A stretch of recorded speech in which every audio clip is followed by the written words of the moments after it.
Então, vamos lá, pessoal. Deixa eu pegar aqui minha canetinha para anotação. Nessa questão aqui, foi uma questão que nós fizemos no dia 30, tá? Vocês fizeram no dia 30 de março. E aí a gente tinha a seguinte frase, ó. That is, nananã, you are poor, ou poor, né? Vocês teriam que encaixar uma dessas três palavras. A Carla me pediu uma explicação uma semana antes da gente entrar na quarentena sobre isso aqui, que são os pronomes relativos, tá bom? É quando a gente usa ele no meio da frase para se referir a alguma coisa que foi dita anteriormente. Então, por exemplo, esse that is, a tradução dessa frase seria é por isso que você é pobre. Então, aconteceu alguma coisa e esse que vai entrar no meio da frase aqui, tá? Ele vai estar retomando ao termo anterior, tá? O que aconteceu antes. Deixa eu deixar no mudo um pouquinho aqui.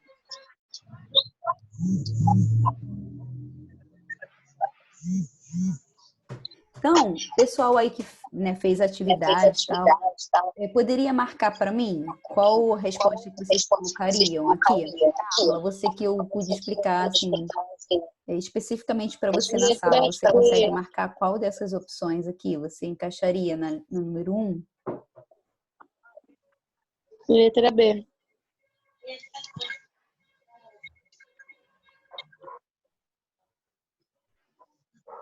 Carla? Consegue me ouvir? Ok, muito bem, muito bem. That is... Oh, pera lá, vamos lá. Pera aí, muito bem, marcou certo, marcou certo não, perdão. Conseguiu rabiscar, mas não é essa. Não é essa, não. Mais alguém? Letra A. Vou apagar aqui, ó. Aqui, gente, é bem parecido com o português, tá? Se a gente for falar assim, por exemplo, ó, esta é a razão, é por isso, né? Esse é o porquê que você é pobre, tá bom? Então, nessa sentença aqui, depois a gente vai estudar isso com mais calma na sala, é esse aqui, tá? That's why you are poor, ok? Vamos para o número 2. Na número 2, tem uma coisinha bem interessante aqui, tá? A gente não precisa saber a tradução dessa frase para saber qual é a forma do verbo que encaixa aqui. A gente só precisa saber que após o verbo help, o próximo verbo virá sempre com ing, tá bom? Essa é a regra. Verbo depois do verbo help vai vir com ing. Existem outros verbos que participam dessa regra aí. Verbo mind, por exemplo. Verbo stop, também, que existe uma regrinha específica para o uso do stop. Ok? Agora vamos passar para o outro.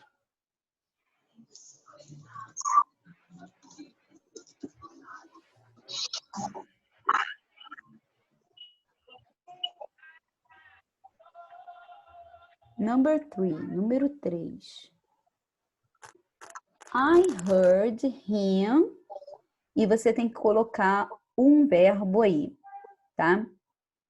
Esse verbo, ele está solto, assim, ele não está ligado a nenhum pronome, né, para ele ser conjugado, tá?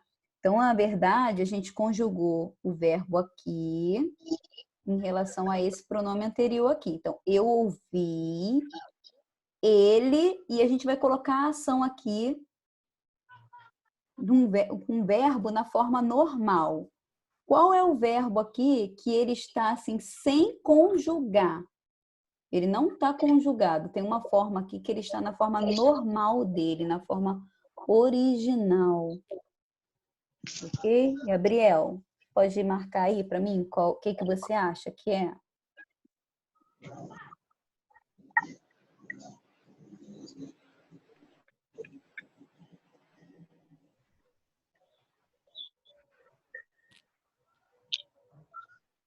Suelen, levantou a mãozinha, quer falar alguma coisa?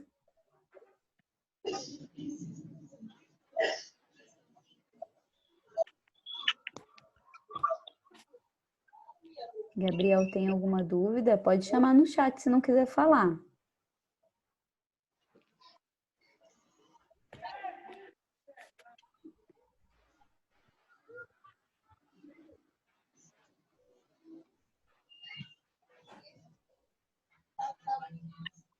Ok, Gabriel.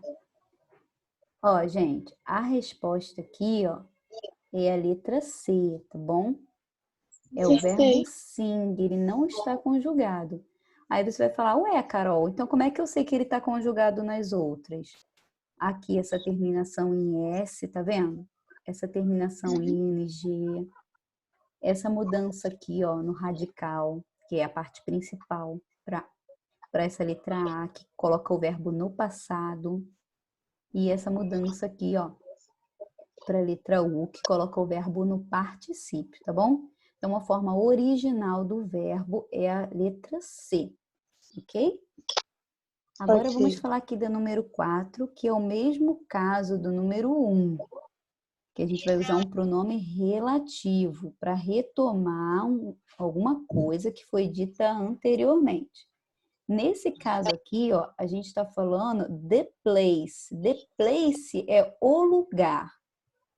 O lugar. Essas palavrinhas aqui vocês já conhecem, tá? Então, vamos por eliminação. At não é pronome.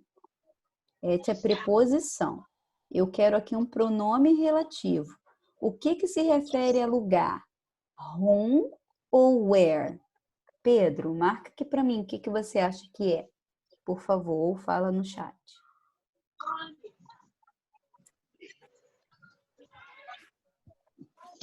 Amanda, tá falando pra caraca, hein?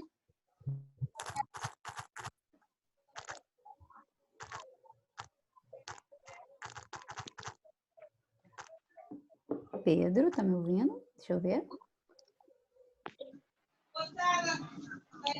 Deixa eu ver aqui. Muito bem, Pedro. Where. Isso aí.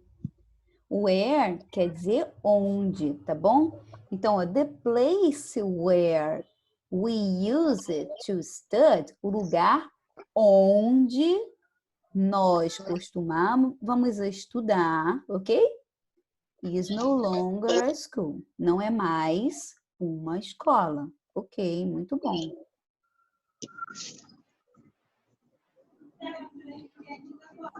Próximo agora, ó. Número 5, a gente vai falar sobre comparativos, tá bom? Comparativos, em português, né? Aquele mais do que, menos do que, ok? Então, vou colocar uma caixinha aqui, ó, para explicar para vocês como é que a gente faz em inglês. Em inglês, quando a gente quer comparar num grau de superioridade, a gente vai usar o more, o adjetivo e o them. Então, por exemplo, vou dizer que a person is more intelligent than a dog. Então, eu disse aqui, ó, uma pessoa é mais inteligente do que um cachorro, ok? A gente pode fazer o seguinte, quando o adjetivo for pequenininho, a gente vai acrescentar ER e vai colocar o them. Por exemplo, aqui na frase, ó, a gente tem ó, taller than you, tá vendo? Por exemplo, poderia ter dito he is taller than you, que é ele é mais alto do que você, ok? E a gente também pode usar no sentido de como se fosse diminuindo, no sentido diminutivo, mas não é exatamente essa palavra, que eu não lembro agora em português, mas a gente pode dizer assim, quando é menos do que, tá bom? Por exemplo, a dog, vou inverter aquela frase lá de cima. A dog is less intelligent than a person. Um cachorro é menos inteligente do que uma pessoa, ok? Esse menos a gente sempre vai usar com adjetivos longos, tá bom? Sempre com adjetivos longos. Igual more. Quando for curto, a gente coloca ER depois do adjetivo. Mas a gente não está falando desse aqui, tá bom? A gente só está falando, na questão número 5, desse aqui. A gente quer enfatizar que a pessoa é muito maior do que você, tá? Então, o que a gente vai usar aqui para dar ênfase nessa questão? Very, so ou much. Nessa questão específica, que eu não expliquei na sala, tá bom? Ainda, eu vou dizer para vocês que é o much, tá bom? O very, a gente usa quando a gente vai falar uma coisa bem simples, tipo assim, nossa, ele é muito alto. Então, eu vou dizer aqui, ó.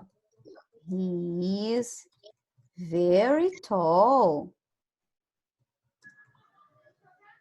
Ok? Não estou comparando.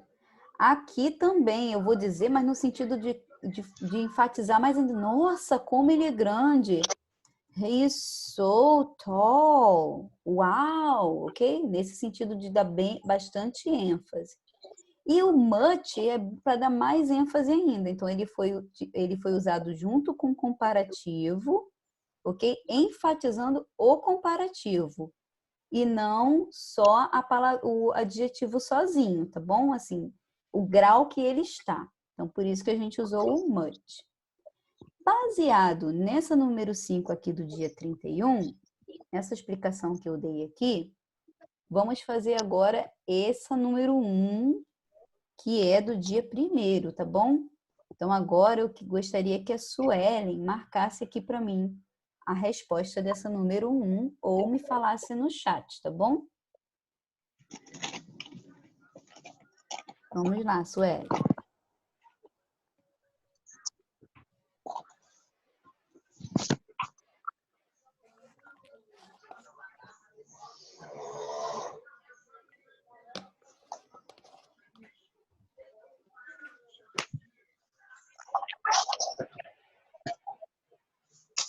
Ok, muito bem. Por um acaso é o mesmo exemplo que eu dei aqui, né? Que é o taller. Como tall é uma palavrinha pequena, a gente vai ter que usar ele nesse formato aqui, tá bom? Ótimo.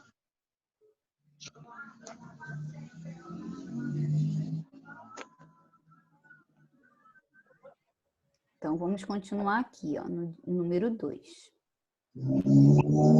There are, esse aqui a gente já viu na sala, tá bom? Que é quando usa little e quando usa few. Vamos lembrar? Vamos lá. Quando a gente tiver palavras no plural, a gente vai usar many para muitos, que vai ser traduzido como muitos, e few, traduzido como poucos. Um exemplo, I have many dogs. Tenho muitos cachorros em casa, então eu consigo contar os meus cachorros, ok? Se eu tiver alguma coisa que eu não consiga contar, ou se a palavra não estiver no plural, eu vou marcar aqui para vocês, ó. Aqui, qual era a palavra que estava no plural? Dogs. Ah, perdão, gente, eu coloquei my dogs, mas não é my dogs, é many dogs. Deixa eu apagar aqui rapidinho. Vou fazer aqui de novo. Many, muitos. Few, poucos. I have many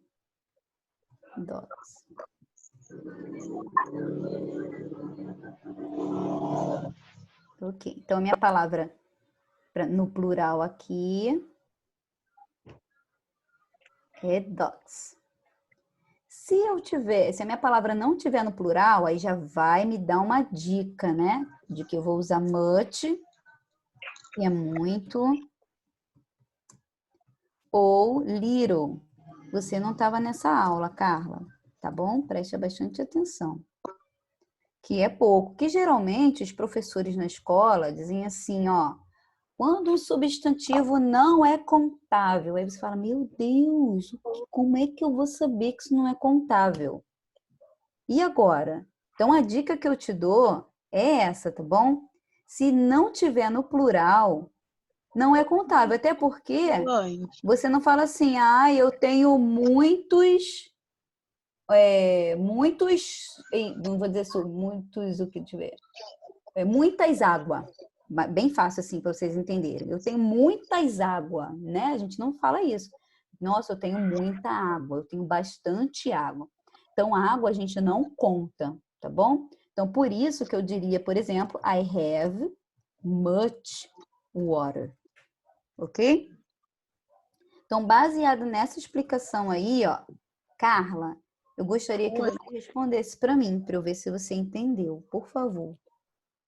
Professora, eu não entendi nada que você falou.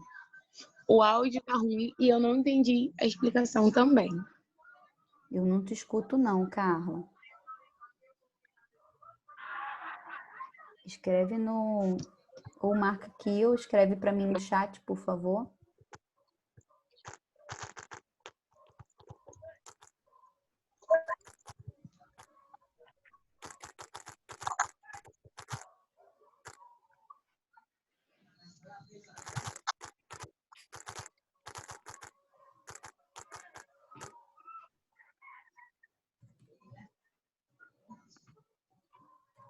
Carla. Oi. Ah, tá bom, Carla. Então vamos ver aqui o Pedro. Pedro. Oi. Pode ser você? Não te escuto, Isso. Pedro. Escreve para mim ou marca aqui, por favor. Marcar qual, professora? A número 2, né? Ah, vou escrever, Carla. Carla não, só não me ouviu. Só um minutinho, gente.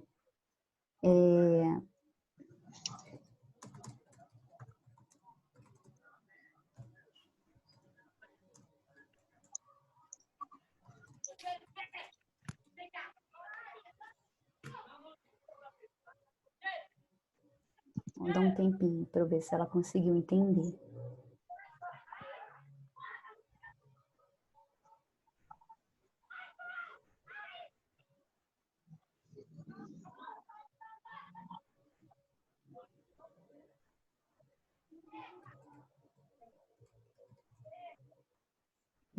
Tá bom, Carla. Pedro? Oi.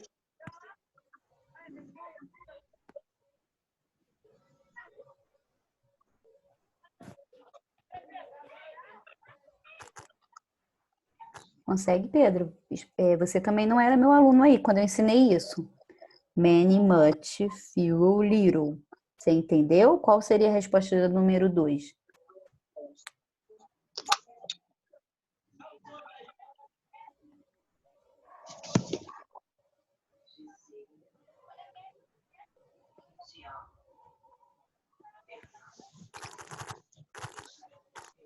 Não?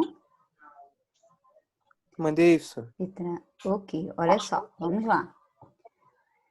Aqui, pessoal, ó, a palavra que vem depois é books. Ela tá com S, né? Então, ela tá no plural. Por ela estar no plural, eu só posso usar ou many ou few. Many eu não tenho aqui, mas eu tenho few. Aí vocês vão falar assim, poxa, Carol, mas por que tem esse A na frente? É porque a gente pode traduzir como assim, ó. Tem alguns livros na mesa.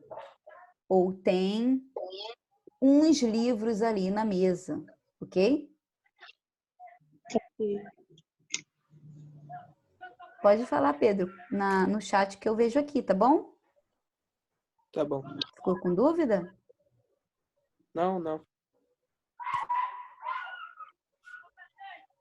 Vamos lá.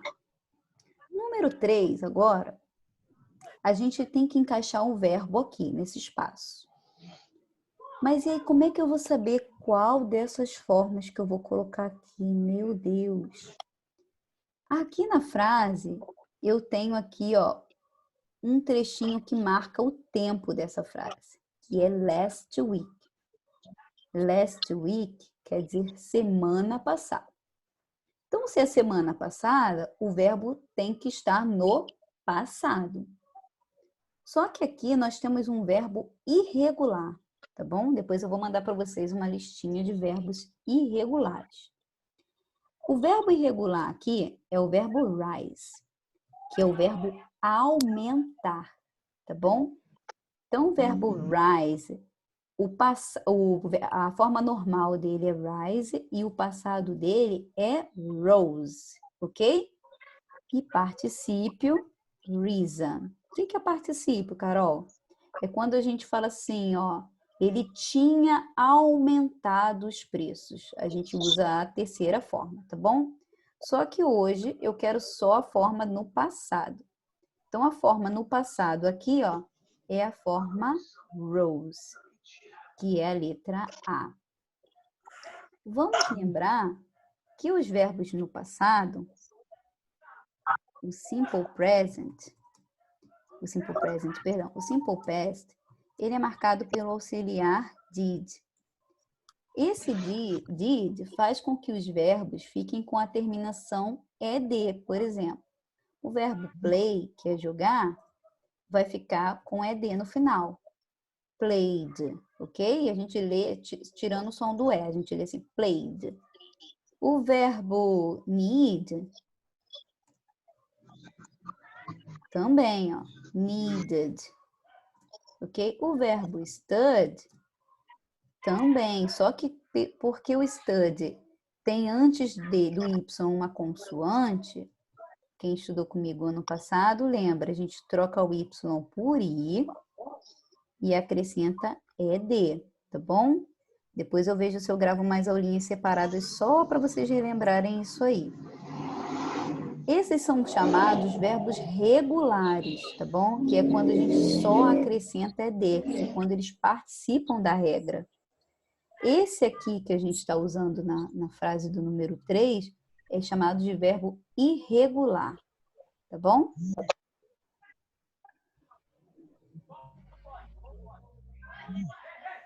Número 4. Então, número 4 é o mesmo esqueminha do 3 que nós fizemos agora. A palavra last quer dizer passado. Então, last Saturday é sábado passado. Gabriel, diz para mim aí no chat aí qual dessas questões, qual que é a forma correta? A, B ou C?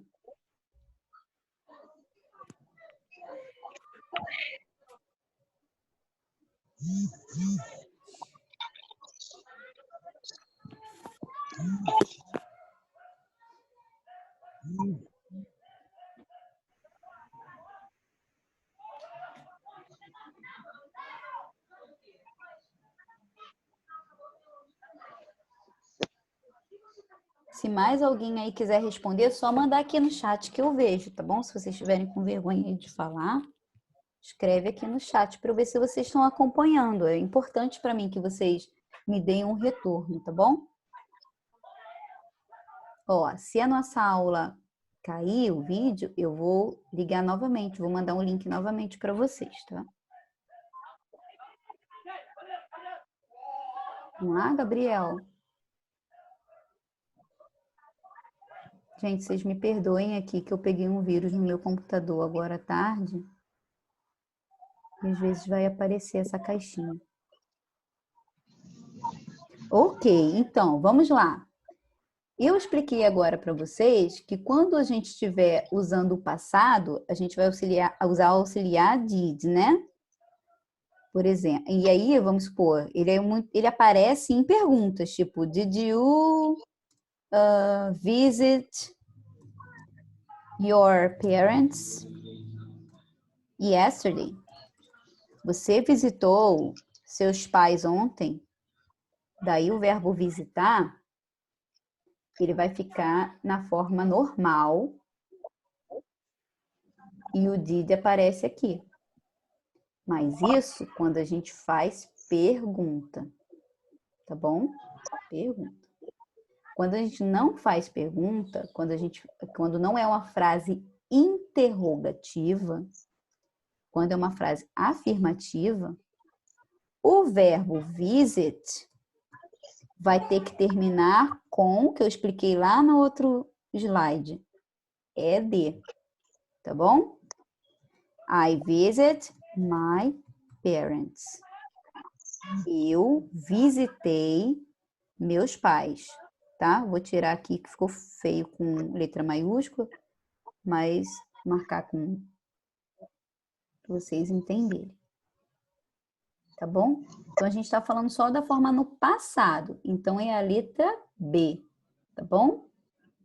Ó, o finalzinho é D aqui. A mesma coisa acontece no número 5. No número 5, eu digo o ano que aconteceu, tá?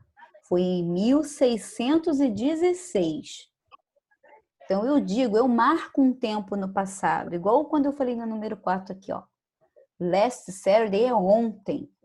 É ontem, não, perdão. É no sábado passado. Tem um dia certo. Eu não só falei assim, eu visitei, né? Aí fica meio perdido, assim, quando, né? Eu marquei o dia, ó, eu visitei no sábado passado. Aqui na número 5 é Shakespeare morreu em 1616, tá? Então, aqui, a forma do passado do verbo só pode ser essa daqui, porque essas formas duplas não existem no passado simples, tá bom? Então, a opção correta é essa aqui. E como é que eu vou saber, Carol? Pela data. Quando tiver data, você sabe que é o passado simples, ok?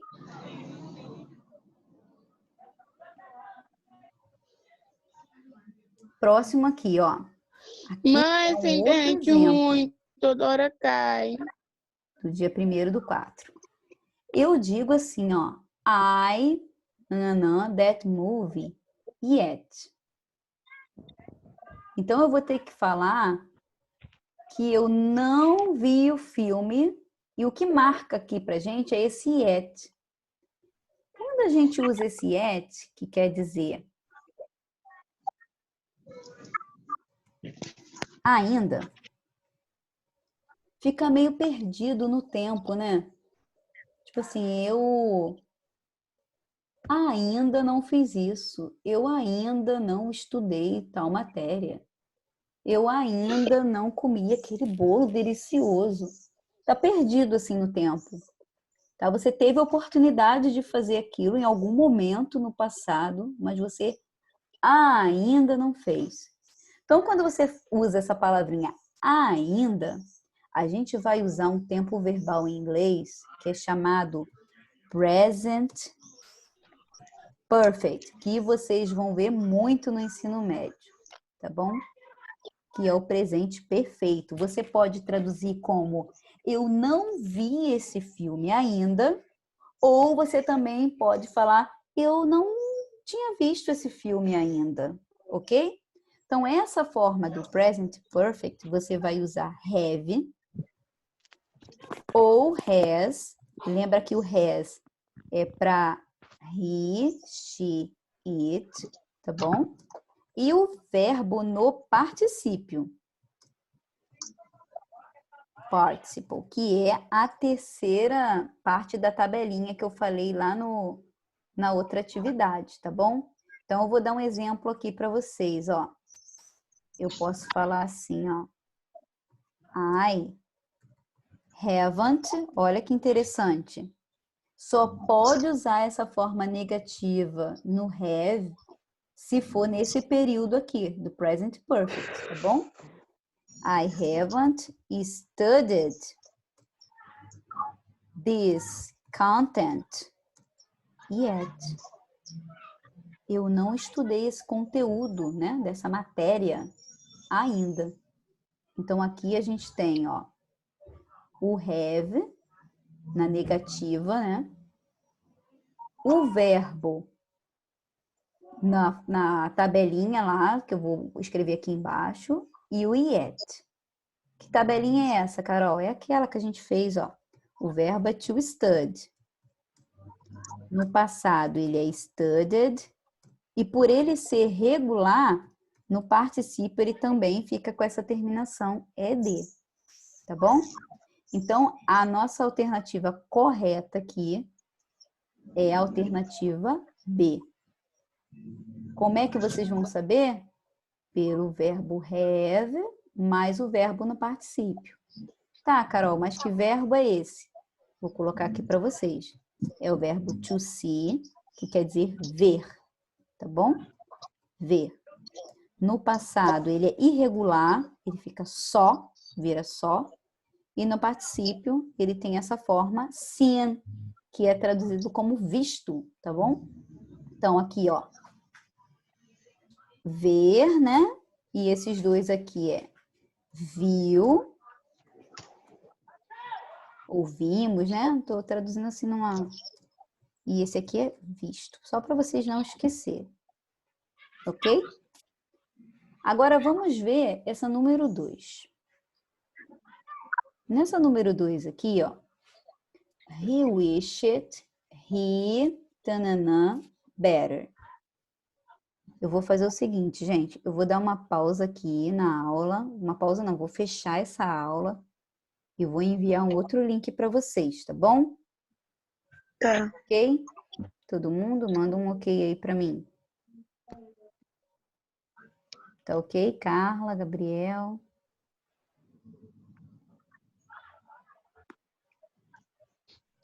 Ok.